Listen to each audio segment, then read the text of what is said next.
ఓం శ్రీమాత్రే నమః. అందరికీ నమస్కారం. నా పేరు మురళీధర శర్మ. నేను హైదరాబాద్ మణికొండ పుప్పాలగూడ ప్రాంతంలో ఉన్నటువంటి గోల్డెన్ టెంపుల్ వద్ద నివాసం ఉంటుంటాను. ఈరోజు మనము 2025 సంవత్సరంలో, అంటే ఈ క్యాలెండర్ మనకి జనవరి 1వ తారీఖు వస్తుంది కదా, ఈ సందర్భంగా 2025 సంవత్సరంలో గోచార రీత్యా ఏ రాశి వారికి ఎలాంటి ఫలితాలు ఉంటాయంటే జనవరి నుంచి డిసెంబర్ వరకు సుమారుగా ఈ టైంలో వచ్చేటువంటి ఈ కాలానికి ఎలాంటి ఫలితాలు ఉంటాయి అనేది జాతక రీత్యా గోచార రీత్యా చెప్పే ప్రయత్నం చేస్తాను. సాధారణంగా మనము పంచాంగం చూసుకొని ఈ ఫలితాలను చెప్పుతూ ఉంటాం. అయితే ప్రస్తుతం ఉన్నటువంటి ఈ సమాజంలో పంచాంగం అంటే ఏమిటి, అది ఎలా చూసుకోవాలి, దానిలో ఫలితాలు ఎలా తెలుసుకోవాలి అనేటువంటిది ఈనాటి యువతకు తెలిసే అవకాశం బాగా తగ్గిపోయింది. వాళ్ళు క్యాలెండర్ మీద ఆధారపడి ఉంటున్నారు. కాబట్టి ఆ క్యాలెండర్ ఆధారంగా, అంటే ఈ జనవరి నుంచి డిసెంబర్ వరకు ఎలాంటి ఫలితాలు ఉంటాయో చెప్పే ప్రయత్నం చేస్తాను. మనం ఈ జనవరి 1వ తారీఖును, అంటే 1/1/2025 అనేటువంటి ఈ తారీఖును మనము మన హిందూ క్యాలెండర్ అంటే పంచాంగంతో సరిచూసినట్టయితే పుష్యమాసంలో పుష్యశుద్ధ విధియ నాడు, బుధవారం నాడు ఈ 1వ తారీఖు వస్తుంది. అంటే పుష్యమాసంలో శుక్లపక్షంలో విధియ నాడు బుధవారం నాడు ఈ 1వ తారీఖు, జనవరి 1వ తారీఖు వస్తుంది. ఆ రోజు ఉత్తరాషాఢ నక్షత్రం ఉంది. ఆ విధంగా ఆ తిథి నాడు వస్తుంది. ఈ 25 అనేటువంటి ఇది చూసినట్టయితే మనము క్రోధినామ సంవత్సరంలో కొంతకాలము, విశ్వావసునామ సంవత్సరంలో కొంతకాలము, 2 తెలుగు సంవత్సరాలతో కలుసుకొని ఉంటుంది. ఈ జనవరి 1వ తారీఖు నాడు, జనవరి 1, 2025 నాడు కాస్త గ్రహస్థితి ఏ విధంగా ఉందో కూడా మనం తెలుసుకునే ప్రయత్నం చేద్దాం. దానివల్ల మనకు అసలు మనం గోచారం ఎలా తెలుసుకోవాలనేది అర్థమవుతుంది. లగ్నము ధనుర్లగ్నంలో ఆనాడు సూర్యోదయం అవుతోంది. అంటే రవి ధనుర్లగ్నంలో అగ్ని రాశిలో ఉంటున్నారు ఆయన. ఆ తర్వాత రవి చెప్పాను కదా, రవి కూడా ధనుస్సులోనే ఉన్నాడు. చంద్రుడు మకర లగ్నంలో ఉన్నాడు. కుజుడు వక్రస్థితిలో కర్కాటక రాశిలో ఉన్నాడు. బుధుడు వృశ్చిక రాశిలో, గురువు వృషభ రాశిలో, శుక్రుడు కుంభరాశిలో, శని కూడా కుంభరాశిలోనే స్వక్షేత్రంలో ఉన్నాడు. రాహువు మీన రాశిలో, అలాగే కేతువు కన్యా రాశిలో ఉన్నాడు. ఈ విధంగా 2025 జనవరి 1 నాడు గ్రహస్థితి ఉంటుంది. సూర్యోదయం అవుతున్నటువంటిది ధనుర్లగ్నంలో అవుతుంది. ధనుర్లగ్నము శుభలగ్నము కాబట్టి 2025 సంవత్సరం కూడా శుభంగా ఉంటుందని ఆశిద్దాము. అయితే మనము గోచార ఫలాలు తెలుసుకునేటప్పుడు మనకు నవగ్రహాలు ఉన్నప్పటికీ కూడా, అంటే 9 గ్రహాలు ఉన్నప్పటికీ కూడా, గురు శని రాహు కేతు అనేటువంటి ఈ 4 గ్రహాల యొక్క ప్రభావాన్నే మనము ఎక్కువగా తీసుకొని ఈ గోచారాన్ని పరిశీలిస్తుంటాము. ఎందువల్లంటే మిగిలిన గ్రహాలు కొన్ని నెల రోజులకే మారిపోతాయి, కొన్ని 45 రోజులకు మారిపోతాయి. అలాగే చంద్రుడైతే 2.5 రోజుకే ఒక రాశి నుంచి ఇంకొక రాశికి మారిపోతుంటాడు. కాబట్టి ఆ ఫలితాలు మన మీద అంత ఎక్కువ ప్రభావం చూపాయి. ఎక్కువ కాలం ఉండేటువంటివి గురు శని రాహు కేతువులు అనేటువంటి ఈ 4 గ్రహాలు మనకి ఎక్కువగా ఫలితాలను ఇస్తుంటాయి. ఇప్పుడు అలాగే గురువు అనేటువంటి ఈ గ్రహము 2, 5, 7, 9, 11 స్థానాల్లో ఉన్నప్పుడు శుభ ఫలితాలను ఇస్తాడు. అలాగే శని 3, 6, 11 స్థానాల్లో ఉన్నప్పుడు శుభ ఫలితాన్ని ఇస్తాడు.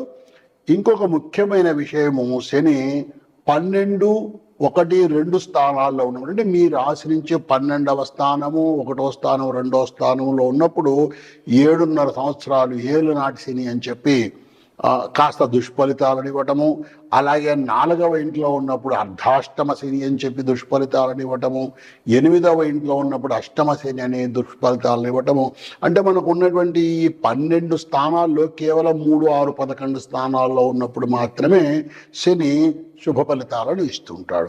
అలాగే రాహుకేతువులు కూడా 3, 6, 10, 11 స్థానాల్లో ఉన్నప్పుడు మాత్రమే శుభ ఫలితాలను ఇస్తారు.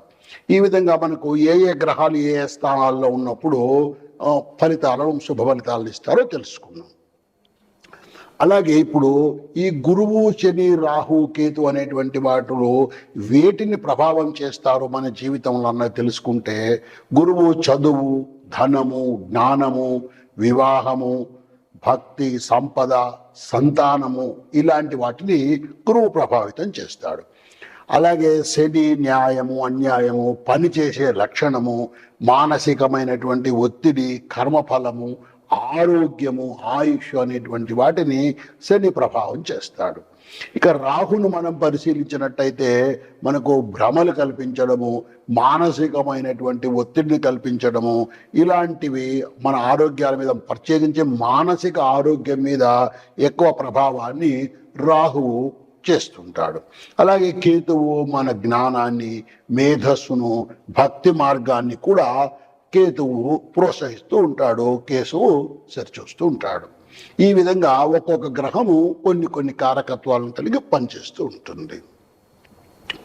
ఇక మనము గోచార రీత్యా అన్నాం కదా, నేను మీకు కాసేపు ముందు ఏ స్థానాల్లో ఏ గ్రహాలు ఉన్నాయని చెప్పాను కదా.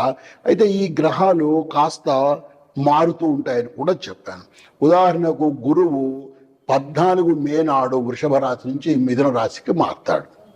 అలాగే శని 23 మార్చి 2026 నాడు కుంభం నుంచి మీన రాశికి వెళ్తాడు. ఇక రాహువు మే 20వ తారీఖున మీనం నుంచి కుంభానికి వస్తాడు. వీళ్ళు వక్ర గ్రహాలు, రాహుకేతువులు వక్ర స్థితిలో ప్రయాణం చేస్తూ ఉంటారు. ఈ విధంగా రాహువు 20 మే నాడు మీనం నుంచి కుంభరాశికి వస్తాడు.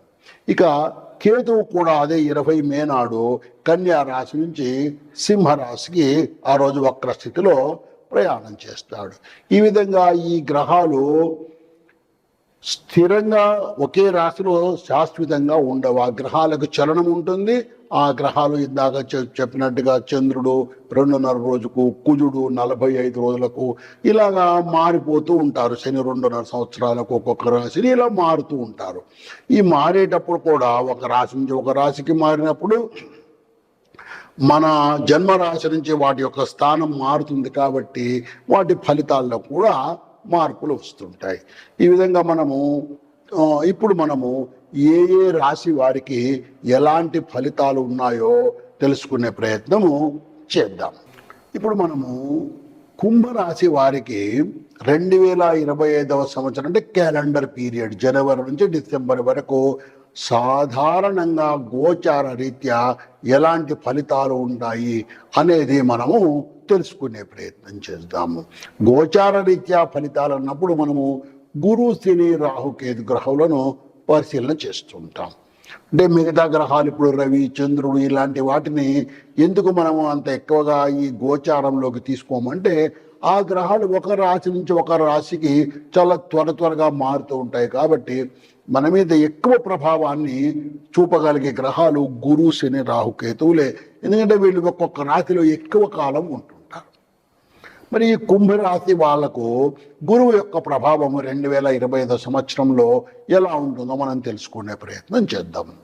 గురువు వృషభ రాశిలో ఉన్నాడు. అంటే వృషభం అంటే చతుర్థం 4వ ఇంట్లో ఉన్నాడు. గురువు శుభగ్రహము. ఇక్కడ ఈయన శుభకార్యాలను జరిపిస్తాడు.